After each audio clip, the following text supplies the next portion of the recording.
জুবিনে নিজ মুখৰে কৈ গৈছিল তেওঁৰ কোনো জাতি নাই, তেওঁৰ কোনো ধৰ্ম নাই। আজি জুবিন আমাৰ মাজত নাই, জুবিনক কিন্তু আমি জীয়াই ৰাখিছোঁ। কিন্তু এগৰাকী নিৰ্বাচিত জনপ্ৰতি গৃহমন্ত্ৰী, তেওঁ ৰাজ্যখনৰ মুখ্যমন্ত্ৰীৰ হৈও তেওঁ জুবিনৰ যিটো মতাদৰ্শ, যিটো আদৰ্শ, তাৰ বিপৰীতে কথা কৈছে। জুবিনৰ মতে সকলো মানুহ সমান আছিল, কিন্তু আজি ৰাজনৈতিক স্বাৰ্থৰ বাবে মুখ্যমন্ত্ৰী ডাঙৰীয়াই জুবিনক হিন্দু বনাই দিলে। জুবিনে নিজেই কৈ গৈছে তেওঁৰ ধৰ্ম নাই। গতিকে প্ৰথম কথা এইটোৱেই, মুখ্যমন্ত্ৰী ডাঙৰীয়া জুবিনৰ অনুৰাগী হ'ব নোৱাৰে। অকল তেওঁ মুখ্যমন্ত্ৰী নহয়, যিবিলাক মানুহে হিন্দু মুছলমান কৰি থাকে, নিজৰ ৰাজনৈতিক স্বাৰ্থত, নিজৰ মুনাফাৰ কাৰণে যিবিলাক মানুহ ৰাজনীতি কৰি থাকে, সাম্প্ৰদায়িক ৰাজনীতি কৰি থাকে, এইবিলাক সমাজৰ বাবে ক্ষতিকাৰক। গতিকে এই মনোভাৱবোৰ এৰিব লাগে। আমি এতিয়া জুবিন যুগ চলি আছে। এতিয়া জুবিনদাৰ কথা মতে অসম চলিব, জুবিনদাৰ আদৰ্শ, জুবিনদাৰ নীতিমতে এতিয়া মানে অসম চলিব। আমি এতিয়া গছ কাটিব নালাগিব, আমি হিন্দু মুছলমান আমি কৰিব নালাগিব, দুখীয়াক আমি সহায় কৰিব লাগিব। চাওক, মুখ্যমন্ত্ৰী ডাঙৰীয়া সদায় অত্যাচাৰ কৰি আছে মানুহক, মুছলমান মানুহক ঘৰ বাৰী ভাঙি দি আছে। তেওঁ কেনেকৈ জুবিন অনুৰাগী হ'ব? জুবিন অনুৰাগী হ'বলৈ হ'লে মানুহ বেমাৰত পৰিলে চিকিৎসা কৰিব লাগিব, ভূমিহীন মানুহক ভূমি দিব লাগিব, গৃহহীন মানুহক গৃহ দিব লাগিব, বস্ত্ৰহীনতাক বস্ত্ৰ দিব লাগিব।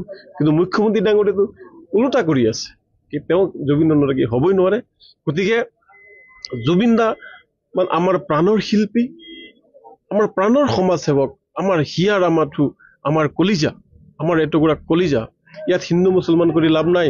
যিসকল মুছলমানে জুবিন দাক ভাল পায়, ৰাজনীতিৰ কাৰণে ভাল নাপায়, নিজৰ অন্তৰেৰে ভাল পায়। ভাল পোৱা কিনিব নোৱাৰি, ভাল পোৱা ৰাজনীতি কৰিলেও ভাল পোৱা কিন্তু নাহে। চাওক, হিমন্ত বিশ্ব শৰ্মা যেতিয়া কংগ্ৰেছত আছিলে, তেতিয়া কিন্তু মুছলমান হিমন্ত বিশ্ব শৰ্মাৰ কাৰণে খুব ভাল আছিলে, খুব ভাল পাইছিল মুছলমানসকলক। আৰু মুছলমানসকলেও কিন্তু হিমন্ত বিশ্ব শৰ্মাৰ অনুৰাগী আছিলে। এতিয়াহে মুছলমানসকল হিমন্ত বিশ্ব শৰ্মাৰ অনুৰাগী নহয়, যেতিয়া নেকি মুছলমানৰ ওপৰত অমানৱীয় অত্যাচাৰ কৰা আৰম্ভ কৰিলে। আপোনালোকে জানেই, দুদিন পিছে মানুহক মানে অত্যাচাৰ কৰি আছে, ঘৰ ভাঙি দিয়ে, মানুহ তিৰপালৰ তলত যায়, তিৰপালৰ পৰাও ভাঙি ওলাই দিয়ে, গছৰ তলত যায়, তাৰ পৰাও খেদি দিয়ে। আজিও কৈছে যে এইবোৰ মানুহ ক'ৰ পৰা ক'ত যায়, মোৰ এইবিলাক চাবলৈ সময় নাই। আৰে, এগৰাকী নিৰ্বাচিত মুখ্যমন্ত্ৰী ডাঙৰীয়া, এইবিলাক মানুহ ক'ৰ আকাশৰ পৰা ফুটি আহিছে নেকি, নে মাটি ফুটি ওলাইছে?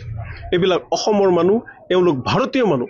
নিৰ্বাচিত চৰকাৰৰ দায়িত্ব আছে যে মানে ভাৰতৰ বা এই দেশৰ নাগৰিকক সুৰক্ষা দিব লাগিব, অন্ন বস্ত্ৰ দিব লাগিব, সকলো সুবিধা দিব লাগিব।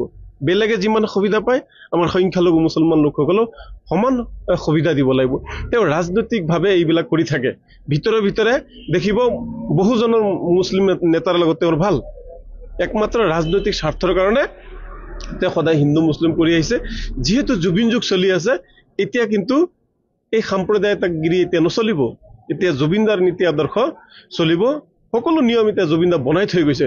যেনেকৈ আমাৰ সংবিধান এটা সময়ত আম্বেদকাৰে বনাই থৈ গৈছিলে, প্ৰয়াত আম্বেদকাৰ ডাঙৰীয়াই, অনুৰূপ আমাৰ জুবিন দা এতিয়া অসম কেনেকৈ চলিব তেওঁ কিন্তু নিয়ম নীতিবোৰ আমাৰ দি গৈছে। আৰু আমি সকলো ৰাইজে, মই আপোনালোককো অনুৰোধ জনাম, যেতিয়া সকলো ৰাইজে আমি এতিয়া জুবিন দাৰ কথা মতে চলিব। আৰু এটা কথা ভাল লাগিছে যে অসমৰ সকলো সংবাদ মাধ্যমেও জুবিন দাৰ নীতি আদৰ্শ এইবিলাক মানে তেওঁলোকে প্ৰচাৰ কৰি আছে। আপোনালোকৰ সংবাদ মাধ্যমত চাই আমি গছ ৰুই আছো, আমি দুখীয়াক সহায় কৰি আছো। আৰু অহা যিটো 18 তাৰিখ আছে, অহা 18 তাৰিখে জুবিনদাৰ জন্ম তিথি, সেই জন্মতিথিত নেমচুৱে জন্মতিথি পালন কৰিব। আজি আপোনালোকৰ জৰিয়তে আমি ঘোষণা কৰিছো, জুবিনদাৰ জন্মতিথি নেমচুৱে প্ৰতিখন জিলাতে তেওঁলোকে পালন কৰিব। আৰু অসমৰ সংখ্যালঘু লোকসকলক মই অনুৰোধ জনাম, ঘৰত এগছি চাকি জ্বলাই, মমবাতি জ্বলাই ঘৰে ঘৰে আপোনালোকে জুবিনদাৰ যি বিদায়ী আত্মা, তেওঁৰ সদ্গতি কামনা কৰি আপোনালোকে একোটাকৈ মমবাতি জ্বলাক, যাতে অত্যাচাৰীৰ বিনাশ হৈ যায় আৰু শান্তি, প্ৰেম, ভাতৃত্ববোধ ইত্যাদিৰ মানে আৰু যুগাত্মক দিশত আমাৰ অসমখন মানে চলি থাকে। তাৰ কাৰণে সকলোৱে এই কামটো কৰিব লাগে। আৰু শেষত এটা কথাই কৈছো যে জুবিন গাৰ্গৰ যি হত্যাকাৰী, মুখ্যমন্ত্ৰী ডাঙৰীয়াই যিহেতু হত্যা কৰা হৈছে বুলি কৈছে, তেওঁ যিহেতু গৃহমন্ত্ৰীও হয়, মই একে সুৰতে কৈছো, জুবিন দাৰ হত্যাকাৰীক চিনাক্ত কৰি কঠোৰৰ পৰা কঠোৰ শাস্তি কিন্তু দিবই লাগিব।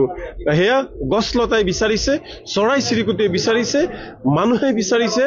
আৰু যিকোনো খবৰৰ বাবে যোগাযোগ কৰক 7099017330 লগতে 7099017110 নম্বৰত।